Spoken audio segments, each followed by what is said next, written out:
ఆ పంటలు పండంగానే అయ్యో ఏ పంటల దగ్గరికి పోదాం, ఎవరి దగ్గరికి పోదాం, ఒక 5 బియ్యం బస్తాలు తెచ్చుకుందాం, 6 బియ్యం బస్తాలు తెచ్చుకుందాం అనుకునేటువంటి వాళ్ళం. ఈరోజు నెలకు మన రేవంత్ అన్న ప్రభుత్వం ఏం చేస్తా ఉన్నది? సన్న బియ్యం ఇస్తా ఉన్నది. మరి మనకు సన్న బియ్యం ఇస్తా ఉన్నది. ఆ సన్న బియ్యాన్ని ఈరోజు నాతో సహా మీరందరూ కూడా ప్రతి నెల తింటా ఉన్నారు.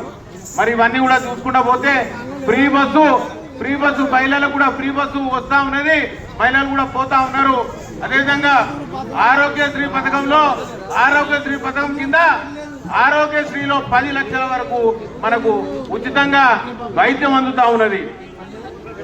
అదేవిధంగా మనకు ఉచిత కరెంటు నెల కాగానే కరెంటు బిల్లుకు 100-200 చెప్పి 100-200 చేసి కరెంటు బిల్లు కట్టేటువంటి అవసరం ఉండే. మరి ఈరోజు అలాంటి కరెంటు బిల్లు కట్టేటువంటి అవసరం లేకుండా పోయింది. అందుకోసమే మరి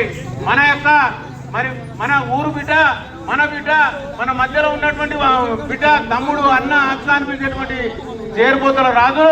అదేవిధంగా మా వార్డు సభ్యులందరినీ కూడా కాంగ్రెస్ పార్టీ బలపరిచినటువంటి వార్డు సభ్యులందరినీ కూడా ఓటేసి గెలిపించాల్సిందిగా